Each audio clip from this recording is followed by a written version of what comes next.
आपल्या एका सामान्य होतकरू आणि या व्यवस्थेविरुद्ध आवाज बुलंद करणाऱ्या महेश बिडकरवर झालेल्या अन्यायाला वाचा फोडण्यासाठी, त्याला न्याय मिळवून देण्यासाठी आपण या ठिकाणी एकत्र जमलात.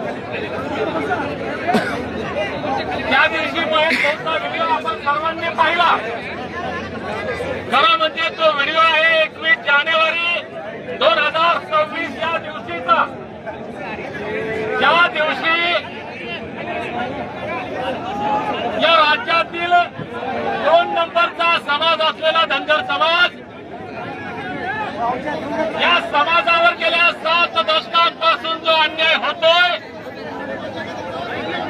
बाबासाहेबांनी दिलेल्या घटनादत्त अधिकाराची अंमलबजावणी होत नाही, ती अंमलबजावणी व्हावी, 7 दशकांपासूनचा अन्याय दूर व्हावा आणि धनगरांना एसटीचं प्रमाणपत्र मिळावं, यासाठी मुंबईच्या आझाद मैदानामध्ये राज्यभरातून धनगर बांधव आले होते आणि त्याचा एक महत्वाचा कार्यकर्ता हा महेश बिडकर होता. आणि आता इथं सगळेच मान्यवर बसलेत. समाजाचे ज्येष्ठ नेते राज्याचे गणेशदादा हाके असतील, रबदाडे मामा असतील, सुरेश भाऊ ठोंबरे असतील,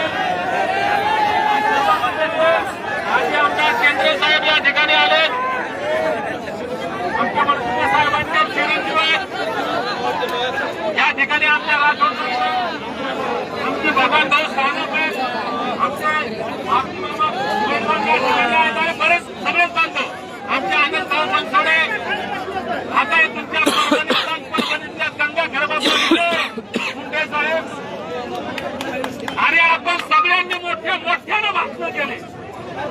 आता तुमच्या गंगा खेळामधल्या धनगरांवरचा अन्याय नाहीये, महाराष्ट्रात अन्याय चालू आहे गेल्या कित्येक दशकांपासून.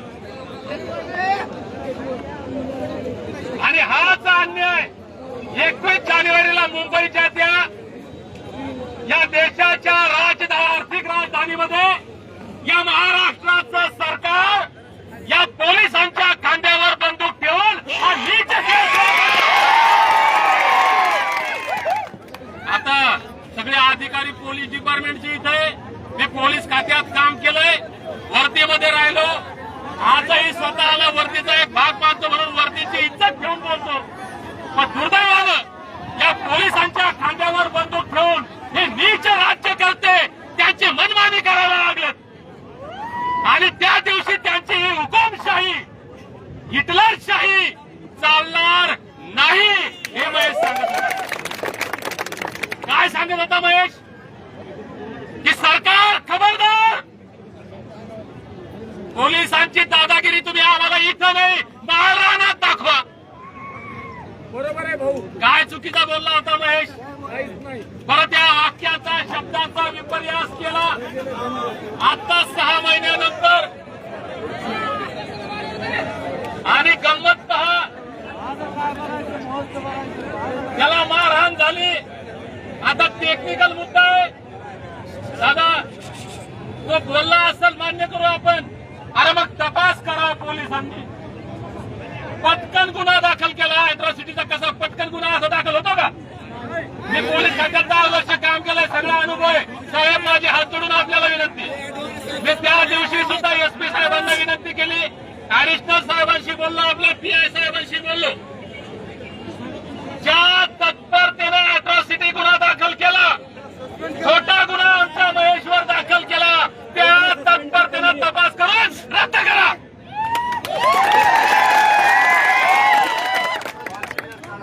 परत त्याचा घेतला.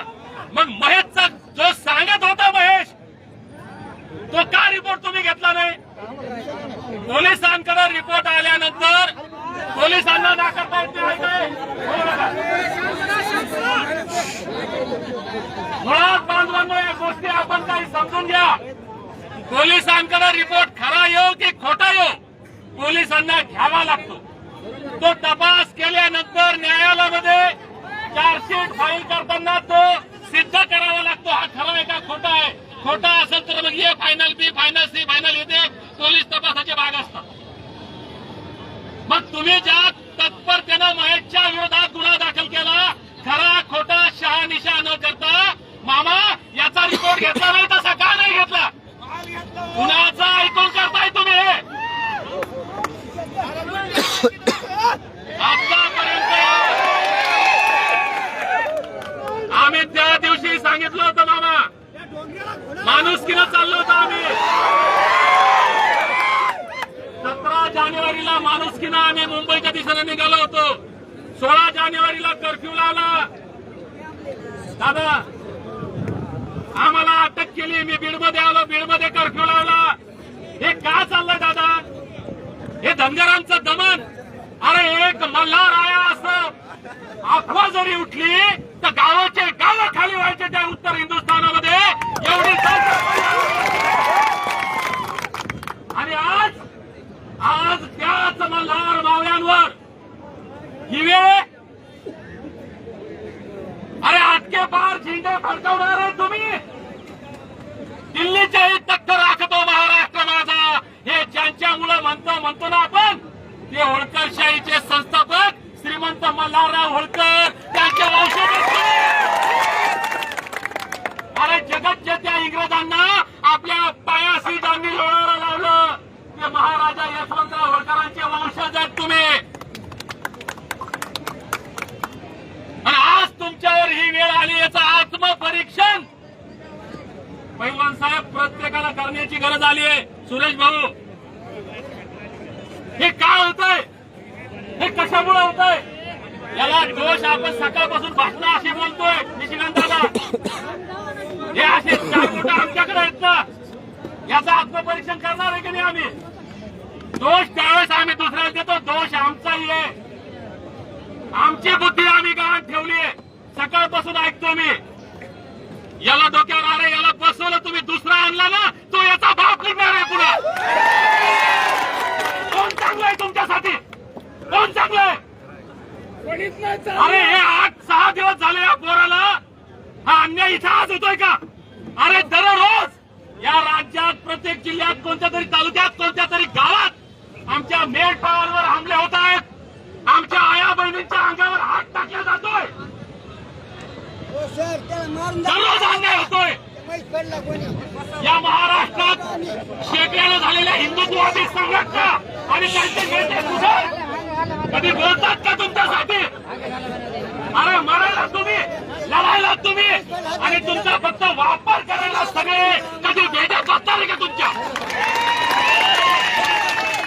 हे पोरग बोलत आहे ना, याला हातपाय मोडे येतं शेजारी. या महाराष्ट्रात शेकडोनं ओबीसीच्या संघटना झाल्या. सुरेश भाऊ, कुठे आहेत ओबीसीच्या संघटना? कुठे नेते ओबीसीचे? आता इथं माझे आमदार केंद्रे साहेब आले, आमचे भगवान भाऊ हे मुंडे साहेब आहेत, आमच्या लाठोडता येत्या मंत्रीला आम्ही नाही का? तुम्ही आले इथं, मी महाराष्ट्राचा विषय करतो, माहित नका वाटू. अरे ज्या धनगरांच्या भरोशावर तुमची ग्रामपंचायत, तुमची नगरपालिका, तुमची जिल्हा परिषद, तुमची विधानसभा, लोकसभा आहे, ज्या धनगराच्या भरोशावर तुमची सत्ता चालते, त्या धनगरावर दररोज या राज्यात कुठेतरी अन्याय होतोय.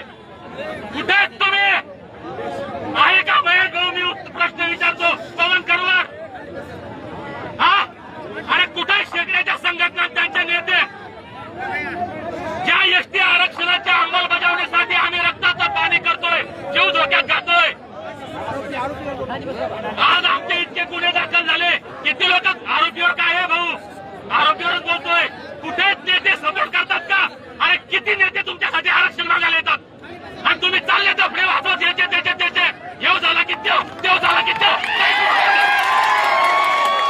अरे सगळे तुमच्या बोटकांडी बसून बाजा घेऊन आले. तुमची कळणार आहे की नाही तुम्हाला कधी? अरे आम्हाला सुधारण्याची गरज आहे, आम्हाला आत्मपरीक्षण करण्याची गरज आहे. हा तुमच्या गंगाखेडचा विषय नाहीये मामा. संबंध देशभरात, संपूर्ण महाराष्ट्रात तुमचा फक्त वापर वापर आणि वापरच होतो धनगरांचा. म्हणून तुमच्या गंगाखेडमध्ये फक्त वारं नाही फिरवायचंय, अख्ख्या महाराष्ट्रात वादळ फिरवू, सगळ्यांना पायाखाली करू. आज या या ठिकाणी मी जास्त बोलणार नाही. पोलीस प्रशासनाला परत एकदा विनंती करतो, आम्ही शांततेच्या मार्गानं त्या बाबासाहेबांना मानणारे लोक आहेत. जन्मदात्या बापानंतर, आमच्या पालन पोषण करत्या बापानंतर आमच्या मनात जर बाप म्हणून कुणाचा मान सन्मान असेल ते विश्वरत्न डॉक्टर बाबासाहेब आंबेडकर आहे. त्या बाबासाहेबांच्या चरणात जाऊन आम्ही कारण संविधानाला मानतो, शांततेला मानतो. आज या ठिकाणी आलो, हा पोरगा एकटा आहे असं कुणी समजू नका. हे ट्रेलर आहे. जर तुम्ही लवकर सुधारला नाही तो पिक्चर दिखाएंगे. आपल्याला विनंती आहे, तो जो शब्द आहे, कोणत्या बेसवर तुम्ही अॅट्रॉसिटी दाखल केला, मी विनंती केली होती पोलीस प्रशासनाला, त्याला तोपर्यंत अटक करायचं नाही. त्याला अटक करायचं बालिशपणा जर पोलीस प्रशासनानं कोणाचा ऐकून केला आणि उद्या जर काही कमी जास्त झालं, याला जबाबदार पोलीस प्रशासन राहील. याला अटक करायचं नाही जोपर्यंत तुमचा तपास पूर्ण होत नाही तोपर्यंत. दुसरी गोष्ट, आज तुम्ही याचा तपास करा. तपास करून त्याचं काय तुम्हाला त्या रिपोर्टमध्ये तथ्य आम्ही म्हणत नाही. हा आमचा भाऊ आहे आणि हा चुकला असेल तर त्याला माफ करा आम्ही म्हणणार नाही. तो चुकला असेल तर त्याच्यावर कारवाई करा. आम्ही तुमचा सत्कार करायला ऐकले. तो चुकला असेल तर कारवाई करा, नसेल तो रिपोर्ट पटकन फायनल करा. आणि ते काय सांगतोय महेश, काय सांगतो त्याचा आपण पुरवणी जबाब घ्यावा, त्याचा सुद्धा तपास करावा. तो काय खरं बोलतो खोटं बोलतो आम्ही म्हणत नाही. तो म्हणतो ती कारवाई करा, आम्ही दबाव आणणार नाही. पण न्यायाची भूमिका आपली असली पाहिजे. म्हणून त्याचा पुरवणी जबाब घ्यावा. तात्काळ तपास करून जे दोषी आहेत, हे प्रकरण दिसतंय तितकं सरळ अजिबात नाहीये.